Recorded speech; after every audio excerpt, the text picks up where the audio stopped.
Hello everyone, I'm Chris O'Hara back for another guitar tutorial, and today I'm going to be talking about bends. So if you've been struggling with your bends, this will be a good kind of little quick little tutorial, and I'm going to cover a couple little techniques that I think will help you get on the right path with these bends. So check out the description below. I have more information there if you need some more help and want to take some private lessons with me. I do Skype lessons, so go to my website, all the information is there. And if you like what you see, subscribe and let me know what other videos I can create for you guys and gals out there. I'm always looking for some ideas for the next video. So anyway, let's get into this bend tutorial. Okay, so let's start with all this bending stuff here. So what we're going to do is we're going to use the A minor pentatonic scale as kind of our sandbox scale here. So here it is. Hopefully you already know this one.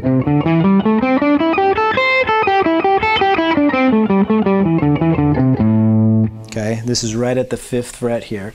Now let's talk about, I like to start on this one here, which is the 7th fret 3rd string. This is going to be a good one to start your kind of bending exercises because the tension right here in the middle of the guitar is going to be the easiest or the loosest on the string, just about the easiest spot.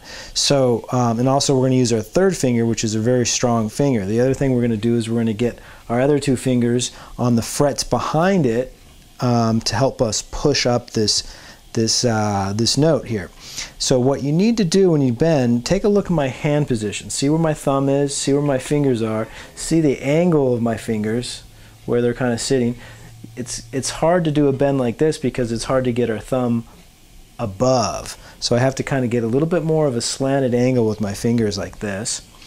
And the bend is going to consist of a couple of movements, one of which is we are going to slowly elongate the fingers. Okay, they're going to kind of come a little bit straight, but not completely. I see some students that they try to push entirely with their fingers like this. They're kind of pushing up like that, and they just don't get enough, they don't have enough strength to push up the string. The other thing that I do is I get a little bit of my wrist motion in here, pushing up to the string. It helps add a little more mass to the note. So there's slowly, or hopefully you can see it, it's kind of pushing my fingers up, but I'm also getting some of that. See if you can notice back in here a little bit. See that wrist motion in here? This thumb is providing a good counterbalance to the sort of counterweight in a sense of where I'm pushing. It's also, notice the location of it. It's right where my middle finger is. I see some students that kind of have their thumb back here, which may at first, it may be hard to have your thumb in this location, and you may be starting out here, but try to see if you can eventually get it more centered here over that middle finger. That's going to give you a nice, a good grip on the guitar so you can push up that string. Now another thing, it's going to be hard to see on this video, but I'll try to see if you can see this. I'll bring it a little bit closer. Which is, hopefully you can see where that string, the 4th string, is kind of locked in, or where it's sitting underneath. I should say, it's my 3rd finger is kind of lifting or getting underneath that 4th finger.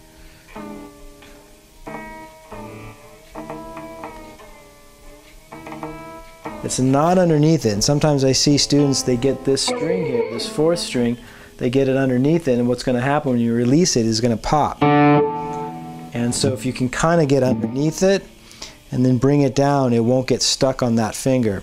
So roughly, I don't know if you can see the marks, but that mark there is where the string I'm bending, but a little bit on top is where that 4th string is getting attached to, and I can kind of get it out of the way as I'm bending up, or at least making sure that it's not slipping underneath my finger. So there's a couple little bends that you may encounter. There's one that I'm kind of doing now, which is a bend up and then a release.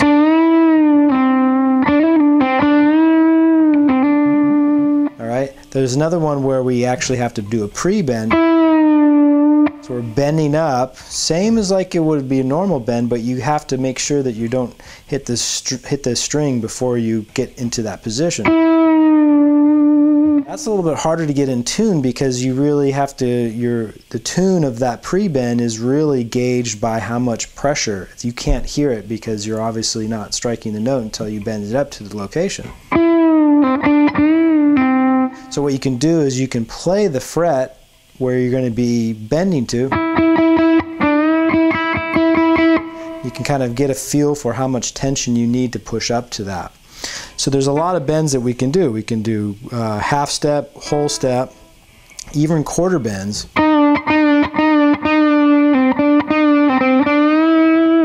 So you can use a combination of those. Really use your ear. That's the one thing with bends. You really have to kind of get in tune with the different pitches that you have to bend.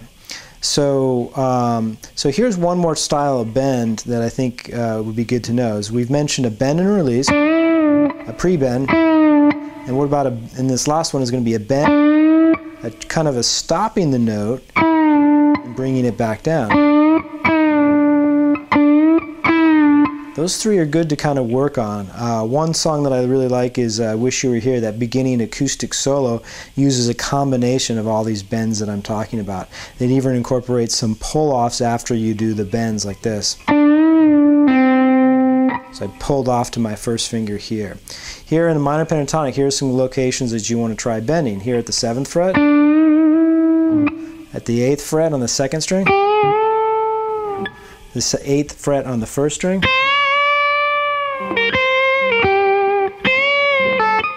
hit that wrong note, sorry.